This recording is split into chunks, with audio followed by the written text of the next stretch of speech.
Let's get ready to remake!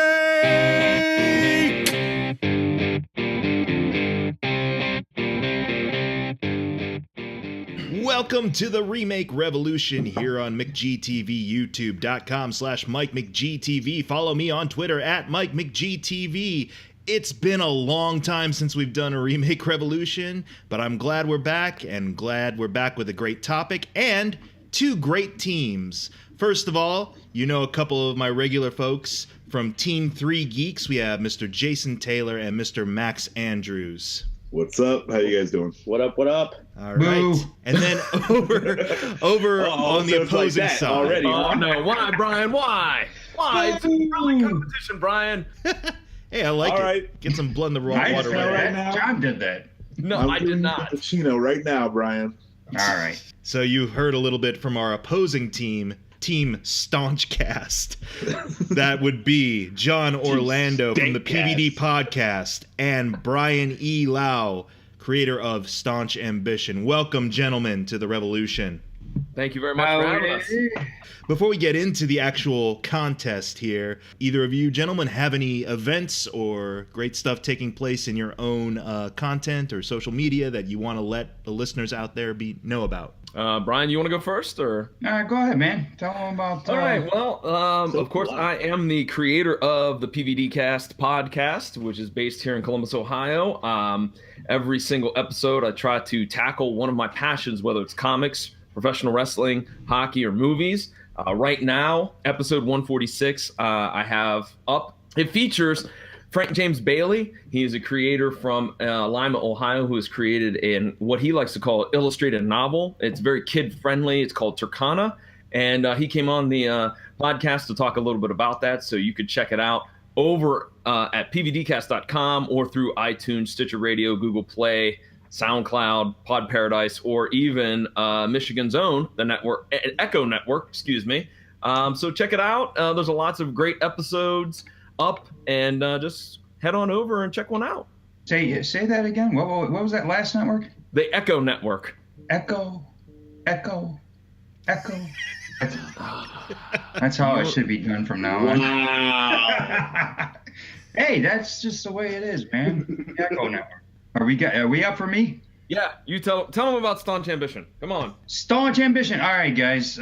Staunch Ambition is my passion. It's a supernatural sci-fi, epic, independent comic book I'm working on. I have a great team working with me. I'm the creator, writer. I have a co-writer. My editor, Leah Letterman, is very professional and intellectual writer. So I decided to bring her on for issue 3 as a co-writer to help bring more realistic approach to the sci-fi universe we're building and get that female perspective.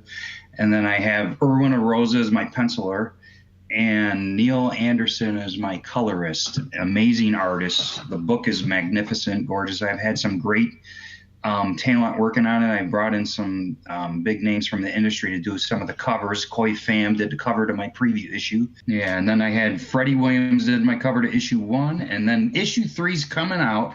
Kickstarter launches March 23rd, so right around the corner. I'm building that Kickstarter. I got 2 original songs scored for the book by Silver Meow, kind of like industrial techno. Be on the That's coming out, and March 23rd is the Kickstarter, and I have to have this Kickstarter successful, or else I cannot continue doing this. Where can people find the Kickstarter link, even catch up with the story so far in the first couple of Well, issues? if they go to all my social media, they'll see posts. Obviously, I'll be sharing it. My website, I'll be putting it up on there. Everything is Staunch Ambition. So everything, Facebook, Twitter, Instagram, all that is Staunch, STAUNCH, Ambition, AMBITION. Great original sci-fi content being brought to you by some great original creators. Crazy badass art. Like, the art in these books is ridiculous. Now, I know that we're enemies because Brian threw down the gauntlet already, but I gotta say he puts out a good product. You're not gonna warm up to me, man. We're head to head here. We're mortal enemies right now. Hey, I wouldn't have given that compliment if it wasn't freaking earned. All right, like I did it with. Thanks, man. I had to. It's not a want to. It's a had to.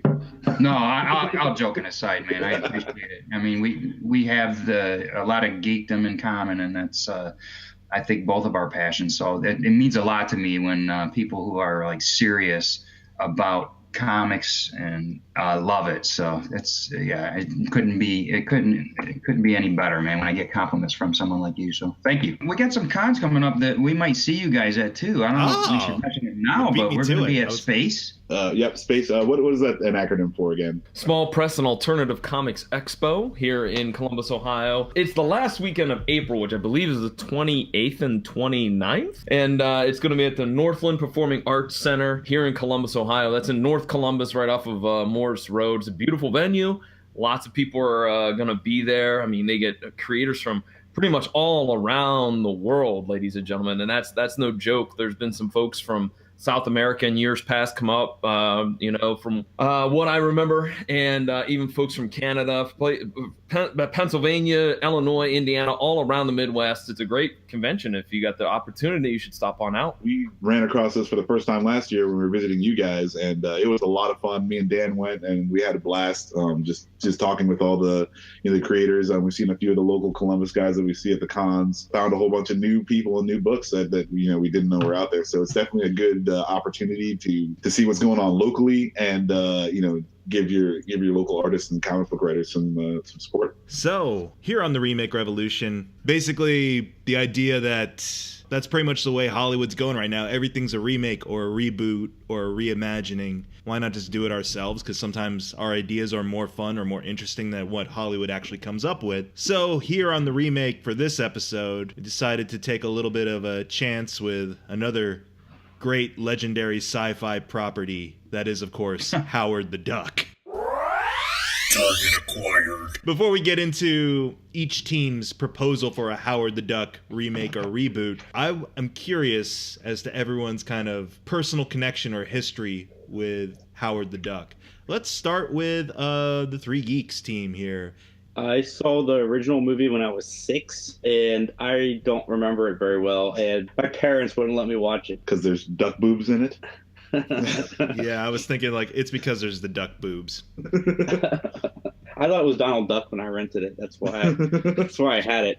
And then to find out later that it was a George Lucas presentation explains a lot about the Jar Jar Binks qualities. I've only actually seen clips on YouTube of Howard the Duck. I've never read the comic book. Oh, isn't Marty McFly's mom the love interest? Yeah, Leah Thompson. Yes. Yeah, so I've just seen these super hilarious clips of the worst duck outfits, and these dudes trying to move around and make this work, and a really really crappy '80s movie. So yeah, it's just laughing at it. That is my whole experience with Howard the Duck. Team Staunch Cast, your Howard the Duck history. Well, for me, I saw the original movie. I think I was maybe 9 or 10 maybe, and I was really perplexed by it because I have a cousin that's older than me, and he was an avid comic book nerd, and so I was familiar with the cigar chomping detective Howard the Duck. So as a kid I was like, what the fuck is this? It was totally, the movie had very little to do with the comic from what little bit I knew, so it was very confusing for me. But as a side note, I would like to say I won a pretty sweet trivia contest last year because I knew, and I was the only one that knew, that Howard the Duck took place in Cleveland, Ohio, which I won a sweet 48-hour film festival pint glass because I knew that. So there you go. Of course it takes place in Cleveland. Yeah, that's not a good thing to know.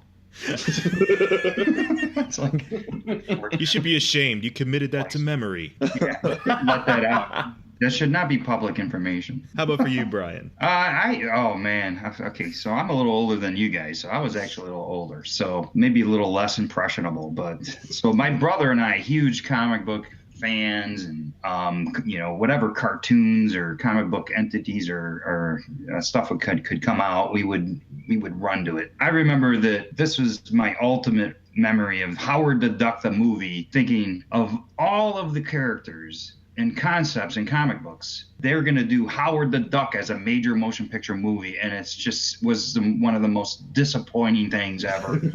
and the movie followed suit. So it's like, for my brother and I growing up looking for just something great and reflected the genius of comic books, it just wasn't happening. And so Howard the Duck just kind of underlined all that for me in my childhood. So all the more funny now that we see the brilliance of comics in major motion pictures and how much more Howard the Duck sucks because of that. Yeah, because from what I recall, just getting into my quick history of Howard the Duck is, I heard through the movie first and foremost when I was younger. I didn't mind it so much because I was little and didn't really give it much thought afterwards. But then when I got into the actual comics, where he's very much like deconstructing the media of comics in the comic, like it was a trippy book. And then going back to the movie and seeing like, oh, we got this instead. Oh, that's disappointing. Yeah. And all the while that Lucas is creating this, he's robbing us of Star Wars films. I'm just going to throw that out there. No, I mean, but like, obviously, this was a sign of his madness. I mean, we could have seen where like the prequels happening beforehand because of stuff like Howard the Duck. The fever set in with Howard the Duck and continued on through Willow, the Young Indiana Jones, and the prequels. Meanwhile, you can just tell the air is palpable with so many people clamoring for Howard the Duck to return. Oh, yeah. So that's why we're talking about it on this episode.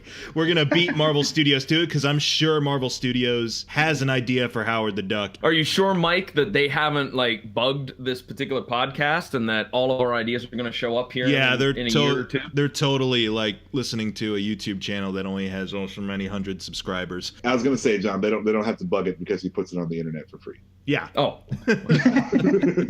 There's that. Just take it. What we do on the Revolution is we break it down into 3 or 4 basic components that make or break a movie. And we'll go one at a time here, and I'll write down everyone's ideas. At the end of these 4 rounds, I play the judge as to which are the best pitches, the best director-writer teams, the best cast members, and if I like what you're selling, I'll go with your marketing, and then hopefully we'll have a winner. You got my PayPal money forwarded to you, right? Oh yeah, yeah. Okay, I got your PayPal. I got your Bitcoin, which thanks for that, because that's gonna go over so well in this market. You guys dropped Bitcoin. I'm just gonna give up now. We only did the PayPal. PayPal. I just sent Mike a VHS tape in the mail. Shit. I see how you guys are. Yeah, but we weren't dropping Bitcoin though. Figures Howard the Duck would bring us to our lowest low. Gotta win this one, baby. All right, let's do it. Let's do it. So round 1 is the pitch. The windup, the pitch. I'm gonna go to Team Staunchcast first. What is your pitch for a Howard the Duck movie in this day and age? John, you should lead, and then I'm gonna jump in and interrupt whenever I feel necessary. Okay, you got it. Our pitch is this, that we are going to, first of all, Howard the Duck will be totally CGI'd. There's not going to be any of that actor in a stupid suit shit. That ain't happening. It's all CGI. We have the technology. We're going to use it. So that way, at least Howard the Duck looks good. But trust me, he'll sound good too, because we have a great actor to be the voice of Howard the Duck, and we'll get to that in a little bit. But his cigar is actually a practical effect. Yes, his...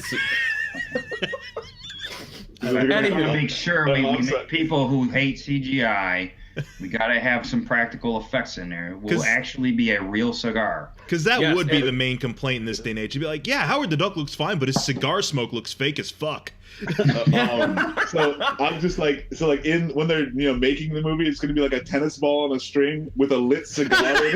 Yes, exactly. Yes, that's Brian's brilliant idea. Furthermore, this is gonna get us so much press because all of those people that are anti-smoking will just come out in droves to protest. And hey, there you go, right to the box office, folks. Brilliant especially idea. Since it's probably illegal to have, like, you can't have the lit cigar in the soundstage now. Oh shit! So when Howard dies at the end of lung cancer, we need to rewrite this. I think. That got dark. Damn it!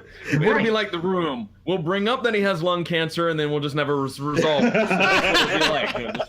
We'll just leave it. He has lung cancer, and we just move on. I did a little bit of research because I know that Howard is out now in a new book from Marvel. So I decided that Brian and I decided that maybe pulling in some of those aspects would help with the marketing of it. So basically, it's a little bit of an origin story, not a lot, keeping it kind of with the original feel of the 1985 movie. It's Howard is going to end up on Earth, but he's got to try to find a way back to Duck World. The villain in this episode, or in this version, is Kang the Conqueror. Picked him because of the abilities that he has to use scientific technology that doesn't exist at the time to time travel. There are multiple Kangs throughout the Marvel universe because there's one per each like timeline or whatnot. So I think it would give us some flexibility to present Kang as a pretty darn good opponent for Howard. That allows us to do some really good marketing with, we're going to be teaming up with Tang to sponsor the movie. Right.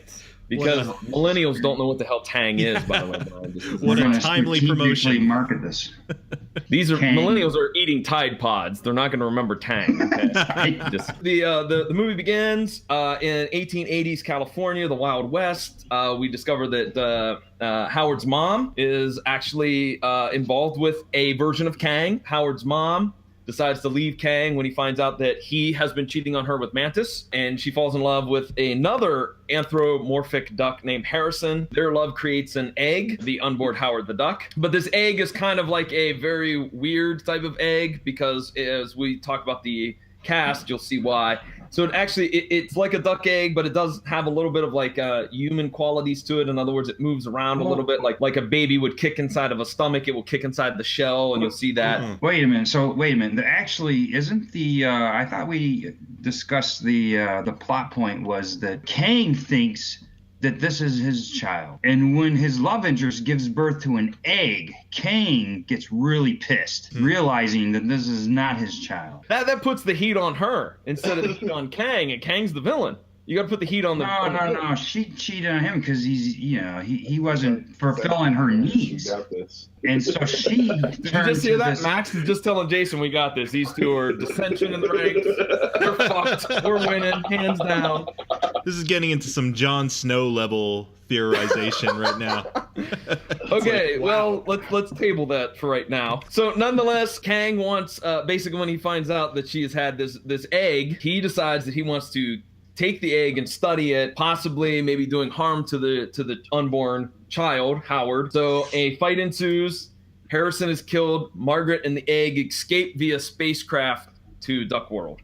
And while on Duck World, Margaret raises Howard as her son. She kind of dies of old age. And a few years later, Kang shows up to get the egg, not knowing that Howard has been born, and creates all kinds of ruckus on Duck World. Howard discovers that Kang is in Duck World. The Duck Warriors, which are these kind of like strapping, huge, genetically jacked, like Roman soldiers, are trying to fight Kang, who has his army of dinosaurs, because, well, goddammit, it's Kang. He can jump through time, so he's going to bring dinosaurs to a fight. Howard ends up running into Kang. They tussle. Accidentally, Howard clicks something on Kang's suit, whisk both them off to Earth. Howard comes to. He realizes that he's on Earth. There's no Kang. Throw in the fact that he meets Gwenpool, and it teams up with him, gives him a place to stay and whatnot. And we get like a really brief rundown of the origin of Gwenpool, nothing more than like a couple of minutes. Howard explains to Gwenpool that he's got to get back to Duck World. Basically, they discover that there's a plot by Kang to destroy the Earth, and he's going to do so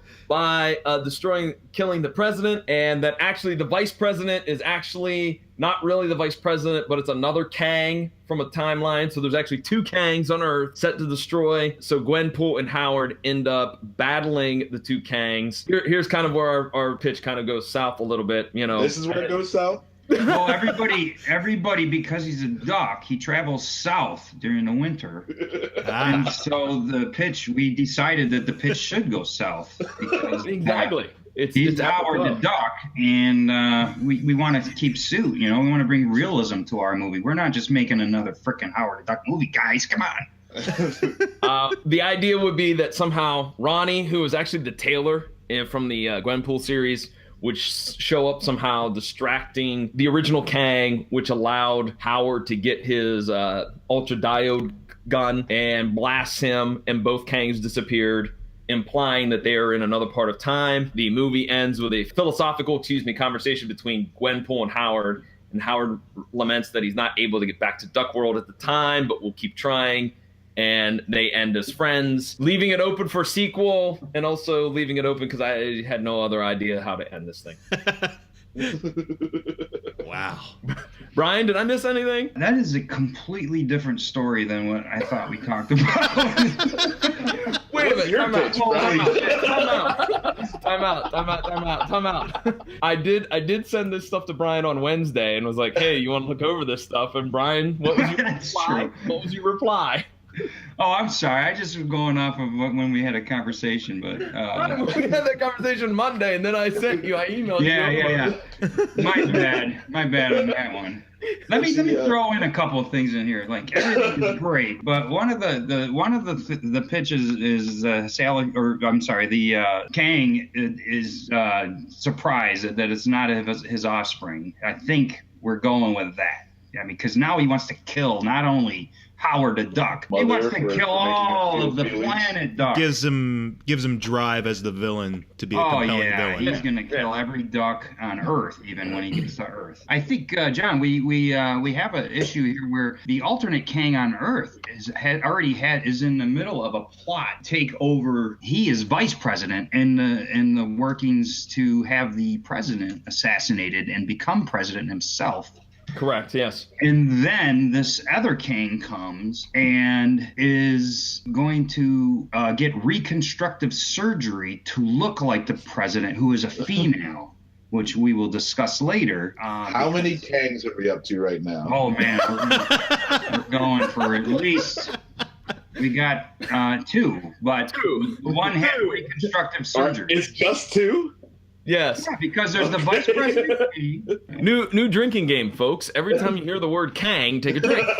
You'll be drunk in 7.5 minutes. All right, so those are a few of the little pitches that I think are essential. From what there's time travel, there's parallel worlds, there's Illuminati-style conspiracies going on within the government. There's the potential for some fourth wall awareness there with, I guess, both Howard and Gwenpool teaming up, and you left it wide open for a sequel. I'd say it's like a great Doctor Who episode that I haven't seen yet. 3 Geeks, what do you have to follow up that? Oh, wow. How do you rise to meet the challenge of that? I don't know that we have anything. You can hop in with 15 Kangs here in a second.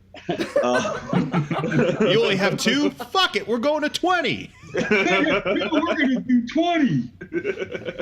Our pitch is basically 48 hours in space. We want to do like a buddy cop kind of detective movie, but in space. I feel like Howard the Duck likes this galaxy or this universe, so he doesn't want to get back to Duck World.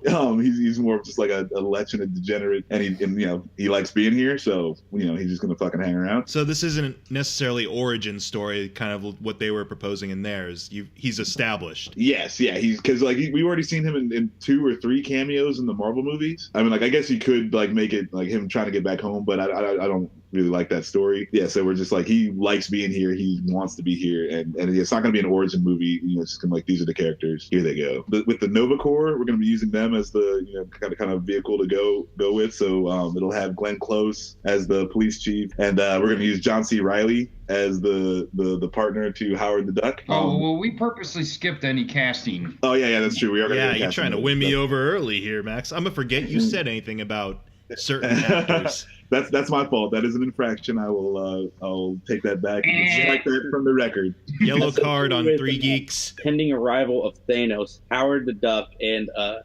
detective must team up to travel the universe to look for somebody that may be able to help them in the fight quest. Yeah, because this is gonna obviously have to take place after the first Infinity Wars movie. Figure like everyone's gonna be down and out, and this will be like, hey, we need to try to find as much as we can to bolster our forces. So you're kind of going for, this is set firmly within the MCU timeline of things. Yes, yeah, we're throwing it in the connection, and I feel like that'll help with the marketing and getting people to come watch the movie and all that good stuff too. There are 0 Kangs 0 Kangs.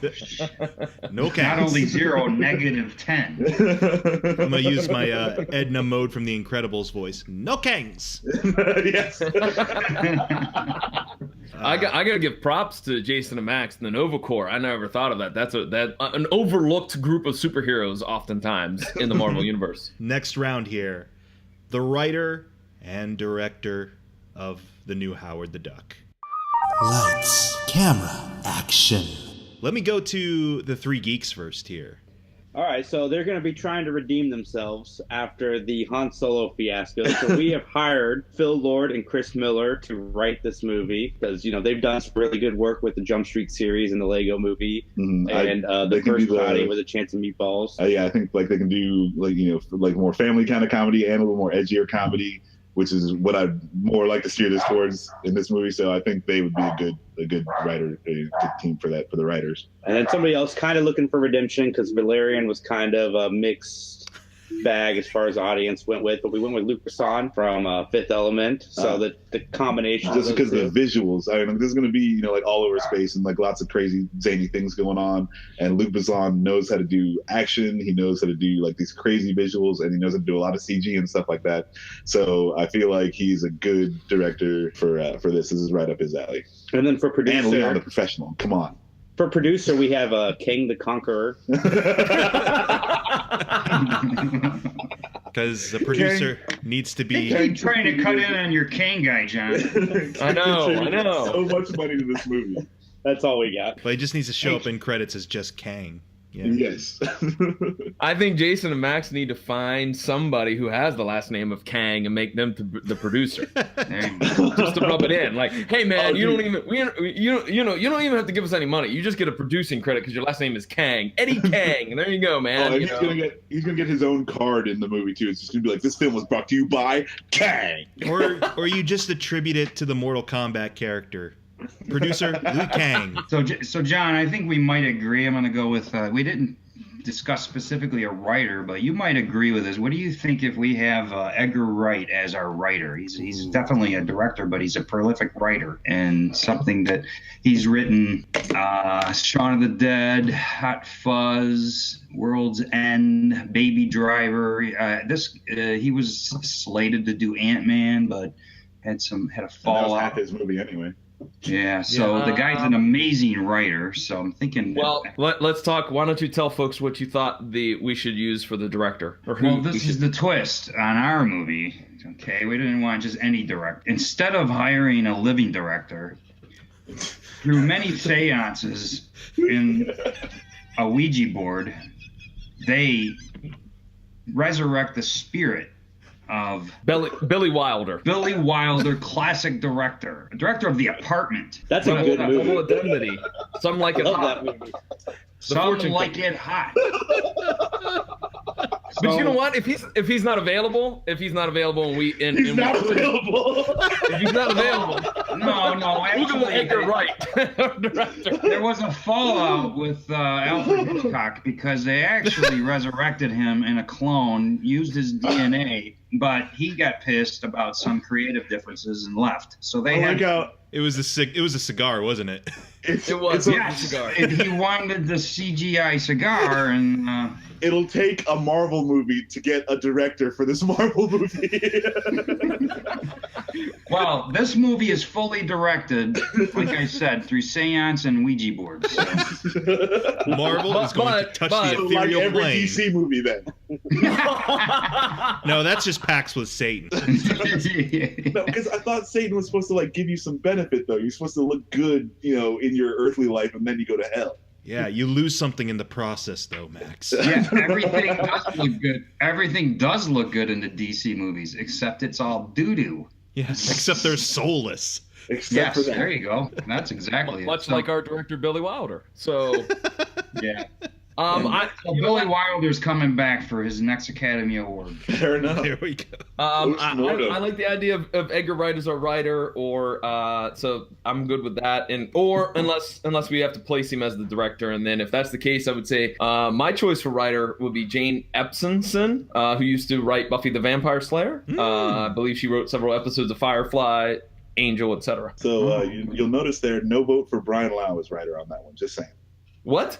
Oh.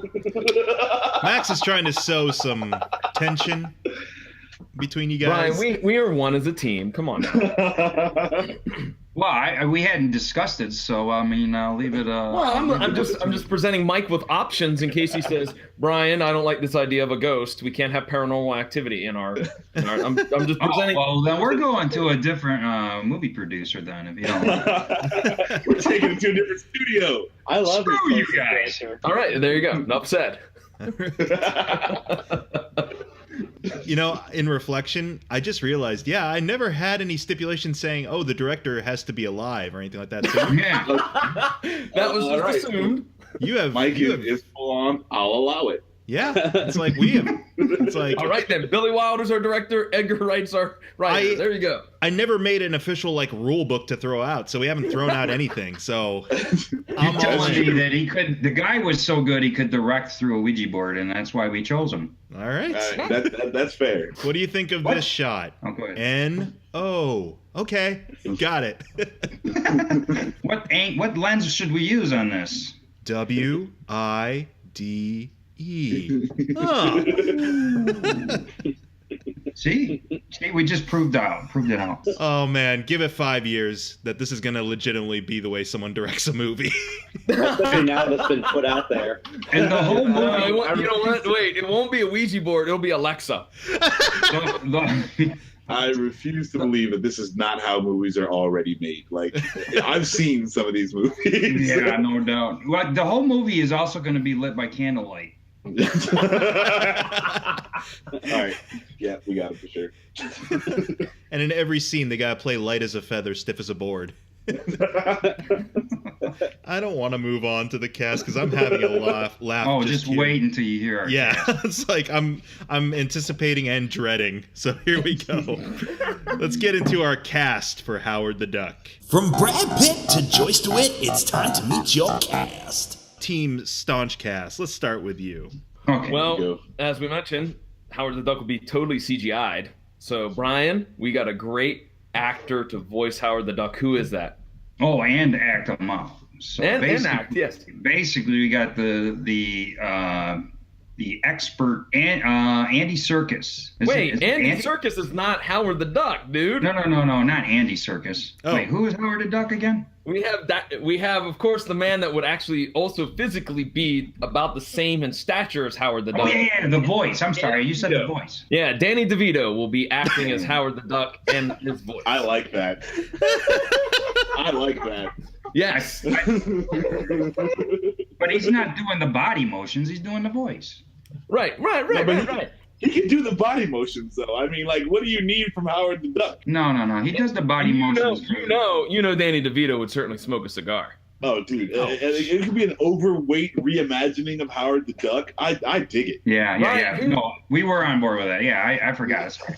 Who's going to play his mom, Brian? Okay, so the love interest, King's love interest, Margaret, gives right? birth to is Sally Field. Ah. All right, because she's the last person you expect to cheat on Kang. A little bit of misdirection with our casting there. I decided that since we put in Gwenpool, we got to have an actress that is young, that appeals to the kids. So none other than Victoria Justice.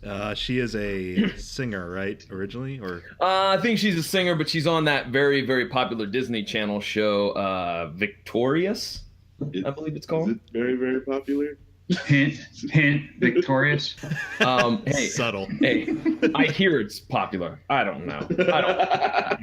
I'm not watching Disney Channel right now. So Kang Yes. is going to be cast. Is also. Do you remember who we cast as Kang? I think so. Kang 1. We're not talking about the new Kang. Okay, you want to talk got about the Kang. first Kang? You do Kang 1 then. Multiple Okay, Kang times. 1. Kang the Conqueror. I don't know if I can pronounce the gentleman's name correctly. I will try my best. We went with the idea of Daniel Kaluuya, who was from the movie Get Out. Yes. He's in the Black Panther movie. Yeah. Okay, there you go. Yep. But- so I don't know if I'm pronouncing his last name correctly or not, but it's Kaluuya. Yes, I think that's close. Yeah. Mm-hmm. British guy, I believe. Yes, yes.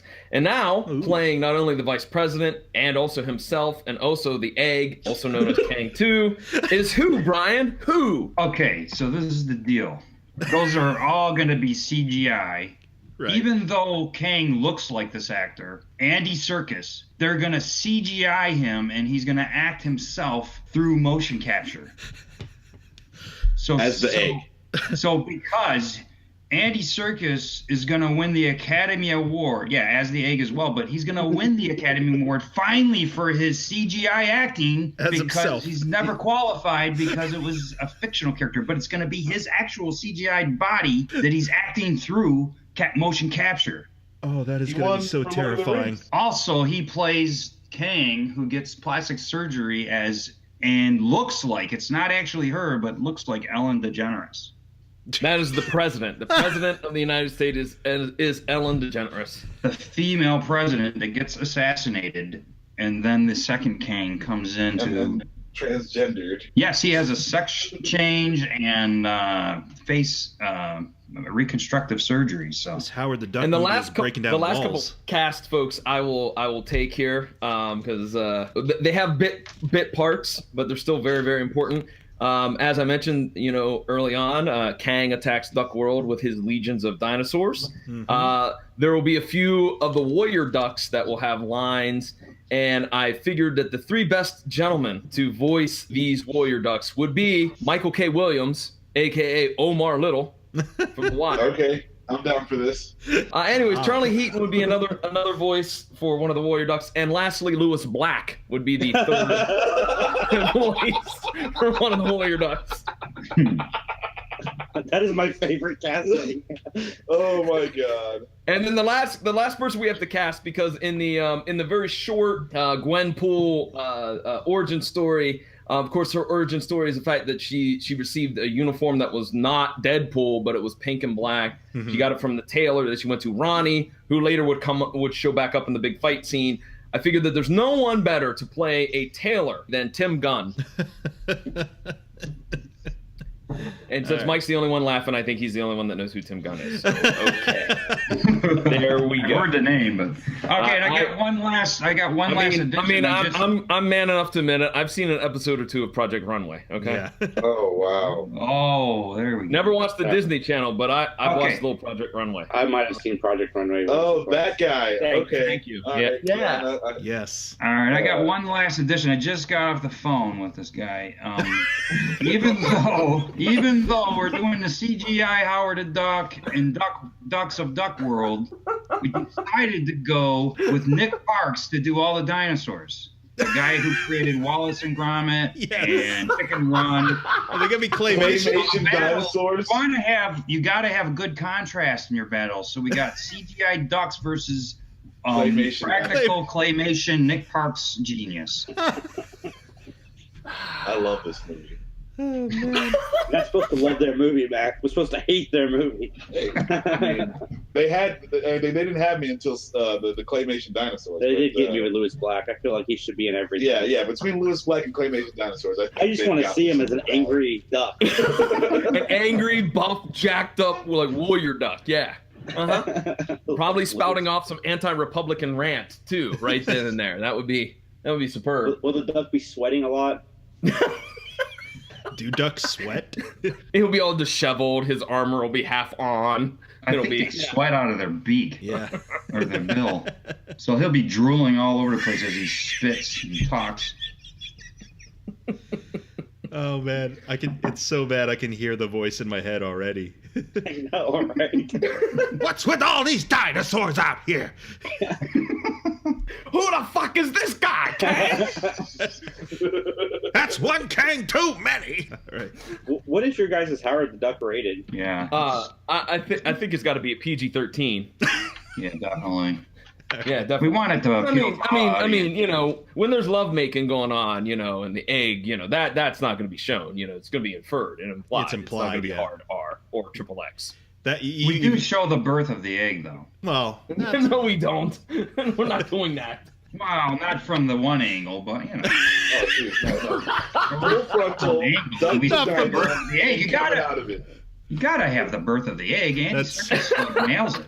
I like that Max great... is going, we have to up the ante. We saw duck boobs. Now we just got to go with duck vagina. Eggs coming right out of the duck vagina, just ruining that mess. It's another great directorial choice from your ghost director. Which camera angle do we use? The director doesn't have to worry about being fired in Hollywood. He can go balls to the wall. Exactly. Now you got it. Dead directors, they don't give a fuck. Oh, man. 3 geeks.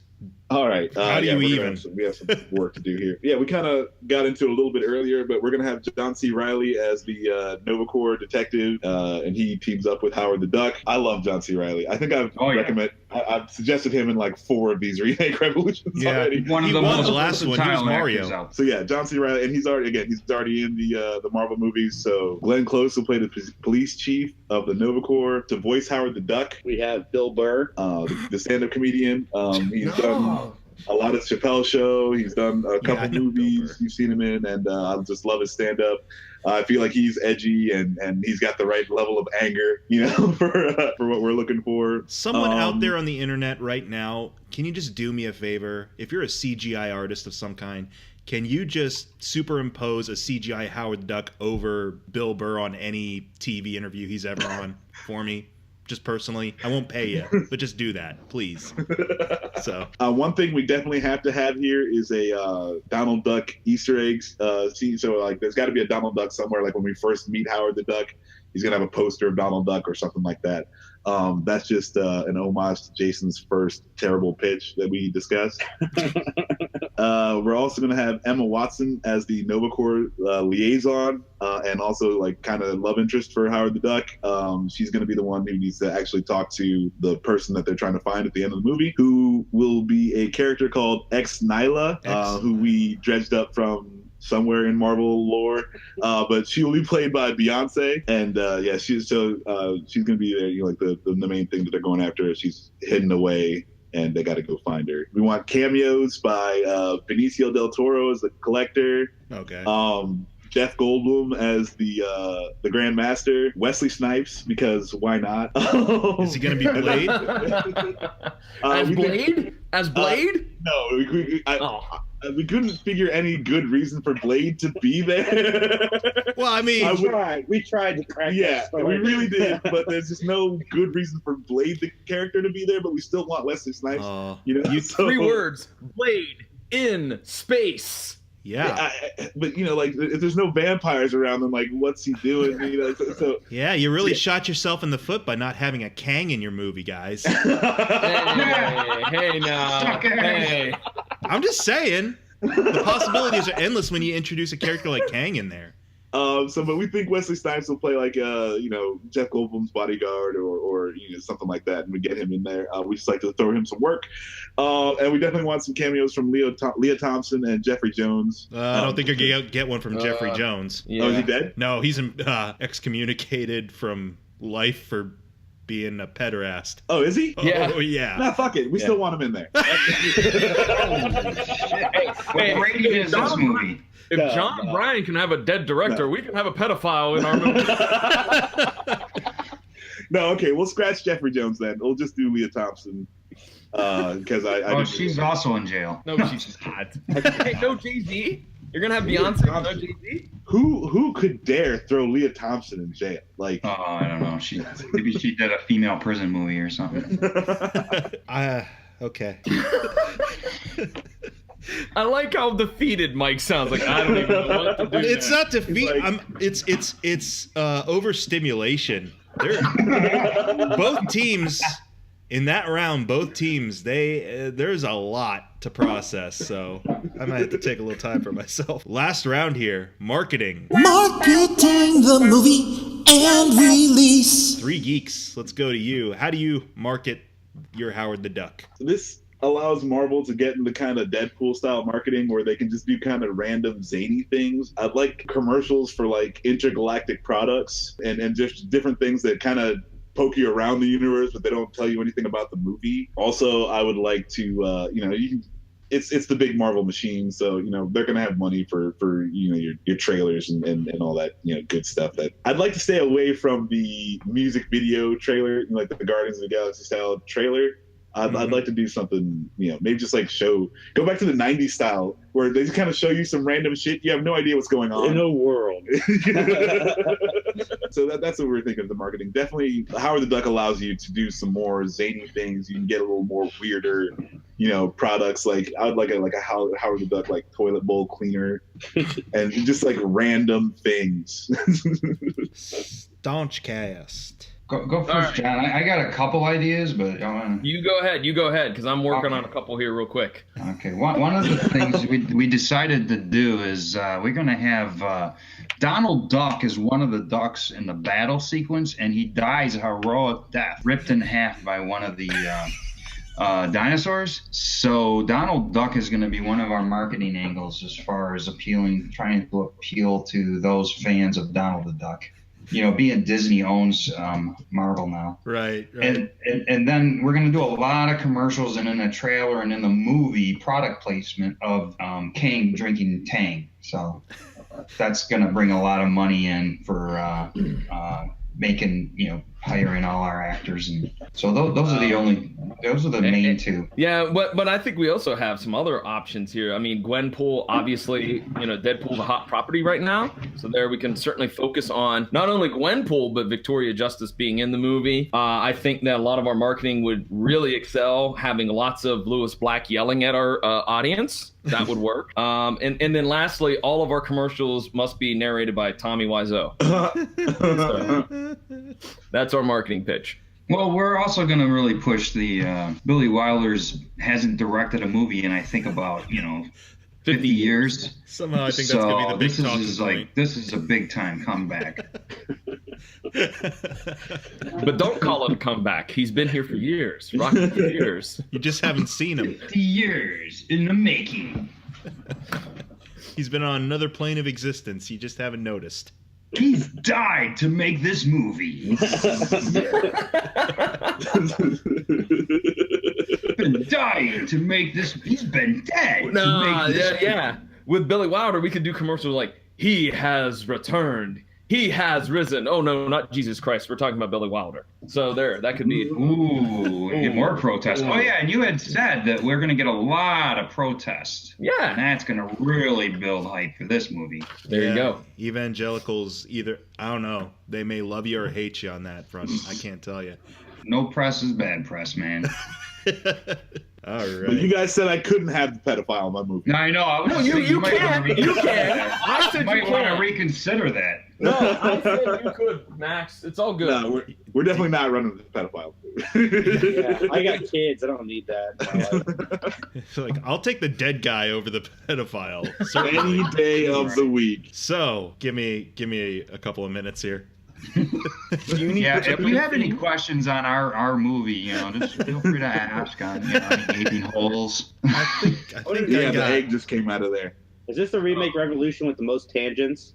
Oh, I don't know. No, I don't think so. Hey, wait. See, I think that's where our plot is really good because, let's be honest, 75% of all the kids out there are ADHD. So ours will be right there, man. They'll get it. They'll understand it. That is a good point. They'll be like, dinosaurs? What? The president's dead? Oh, whoa. It's like they'll be locked in. Yeah. Finally get a female lesbian president and you kill her. Yeah, that's all her. Ryan. That wasn't mine. But then somebody becomes transgender to take her place. So see, this is really right on the market. Topical. We're helping their movie, Max. There's no hurting their movie. You know what I'm saying? It's freaking bulletproof. I think I have an idea here. I think I know how I'm going to swing this. Oh my gosh. Don't swing it too hard. Yeah, I'll be gentle. Here we go. I'm going to determine a winner amidst all of this. Let's go to round one here, the pitches. So to recap, pitches. I think you both agreed on CGI duck. No, we want practical and CGI. You're just doing that to be contrarian now, aren't you? Yep, sure am. All right. But we didn't mention earlier. We had a mix as well. Our cigar is practical. See, I was about to get to the cigar. The cigar's real. The duck's fake. So it's a nice hybrid of practical and CGI. You both agreed on that in your own special ways. Staunch Cast went with sort of an origin story that involves time travel, parallel worlds, Kang as kind of the main conduit for all the wackiness that ensues with regards to the presidential assassination, replacing him with another Kang, the heritage of Howard the Duck through the egg, Duck Warriors, Gwenpool as a sidekick, and 3 Geeks, 48 Hours in Space. Howard is at peace with this particular universe. The wackiness is contained within universe with the Nova Corps, takes root in the main story going on with the Marvel Cinematic Universe, and that you want to stop Thanos from achieving something. So I'm just curious. Yeah. For curiosity's sake, I have to go with the Staunch pitch. There is just so much there going on there that I'm like, it would be kind of amazing to see that be pulled off on a big screen. Dinosaur battles. Yeah, Claymation dinosaur battles. Claymation dinosaur battles versus not practical, but CGI ducks. I'd have to go with the Staunch pitch. So 1 point to the Staunch Cast team. Woohoo! This is a fucking farce. Hey, you did get my Bitcoin. Just went through. It's worth however percentage of a cent. This whole thing is fake news. I got him a Bitcoin miner too, so he's set for life. All right. The second round here, writer and director. Again, 3 Geeks went with Phil Lord and Chris Miller as the writers, Luc Besson as the director. Staunch going the extra mile with either Edgar Wright or Jane Epson. How do you say it again? Jane Epsenson as the writer. I think so, yeah. And the late but great Billy Wilder returning for one more rodeo as the director. I've rationalized this. I got to go with the 3 Geeks pitch for director and writer on that one. The reason being, though, I am not saying Billy Wilder, even dead, can't pull off Howard the Duck. But I have a feeling this is coming from the business standpoint. The mere marketing side of it is going to overshadow the movie itself, and sometimes you don't want one name to overshadow the whole property. And while I agree, Billy Wilder did some amazing shit in his day, the mere fact that you were able to bring a director back from the dead, I think, is leaps and bounds way more important than making Howard the Duck. So... Well, yeah, our follow-up movie is on the making of Howard the Duck. So, Mike, I cannot. Howard the Duck then goes nuts and kills everyone. Mike, I cannot fault you on that logic in what was probably the most illogical pitch ever made in movie history. So. It's the executive in me. I got to be like, yeah, that'd be great and all, but really everyone's going to forget the movie because they'll just be like, holy shit, this director was resurrected to make a movie. It's like the next thing, man. Like Blair Witch Project was a revolution. Yeah, no one knew if it was real or fake. I mean, people believe in seances and stuff, so actually this actually could be done effectively. I am not denying that, but I don't know. Part of me was just like, give Howard more of the spotlight. You got a good point. I liked what you have great reasoning there. So yeah, I had to reason it out a little bit there, but I am curious, not that curious. All right, the next round here, the cast. Just to kind of go down the list, Staunch Cast had Danny DeVito.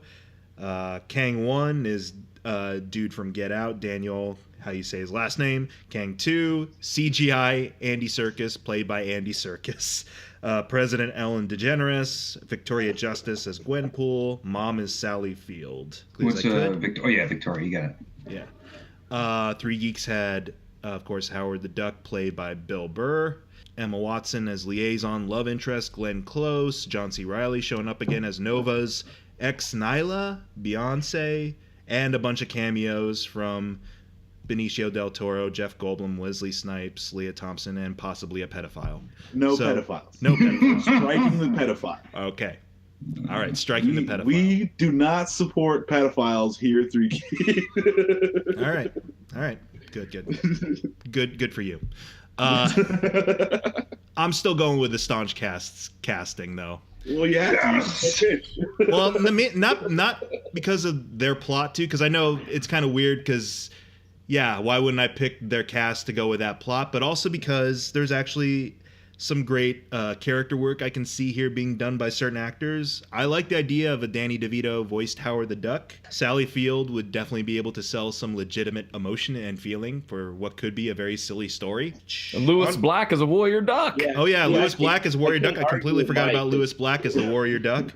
Honestly, what drew me in though, finally for the casting of this was because, well, you know what? I would like to see the Get Out guy as a villain, straight up like mustache twirling type villain, and if you can do Kang 1, we'll go with that. So let's go with Staunch Cast for the cast.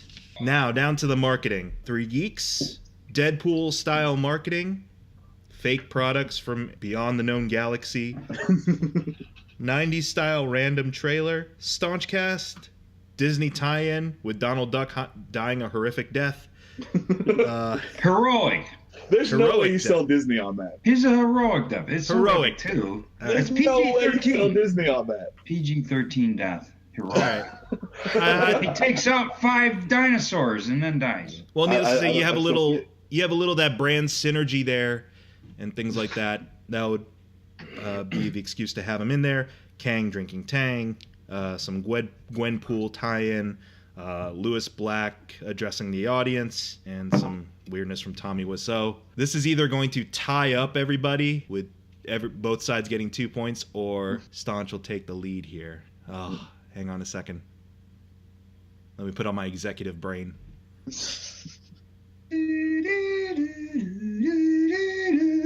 You know what? We are gonna go with Staunch Cast. What? Yes! Yep. I'm generally surprised. I got to be honest. I was playing along at home here, and I'm like, easily, Jason and Max have a better marketing plan than we do. What? Well, here's kind of the make or break thing is that, with a property like Howard the Duck, it's going to get into that Deadpool style marketing, I feel, automatically. I feel that's the only real way to be able to really sell the audience on this character and this concept, especially the concept that we're going with regards to the story. So why not just go all out weird with it? Let's have the Disney synergy taking place there. You know, this is a character and this is kind of a world that's not held back by the conventional Marvel Studios rules. You're able to kind of go balls to the wall crazy. Let's get Donald Duck in there. Sure. Let's go for really obscure kind of marketing stuff. Like, you know, they brought back Ecto Cooler for a stupid movie a couple of years ago. They can bring back Tang for a character named Kang. Well, since we're going with the Kang drinking Tang, I also believe the soundtrack should be done by the Wu-Tang Clan. Ah, there you go. Definitely. Music? We haven't discussed music. Oh, shit. Because, as you know, the Wu-Tang is for the children. Respect the deck, the method man. Oh, shit. And honestly, thanks to the disaster artist, Tommy Wiseau is now like a recognizable name being tossed around your everyday conversation. So people would instantly recognize the name or the voice probably, or the performance of him narrating some Howard the Duck trailers for you. So Come see my movie. Oh, hi, Mark. Not really my movie. Not my movie though. I just narrate for it. Ha ha ha. It's about a duck. It's about a duck. He does not have cancer, though. He did not hit her. He did not. Hey, what are you doing there? Oh, hi, Howard.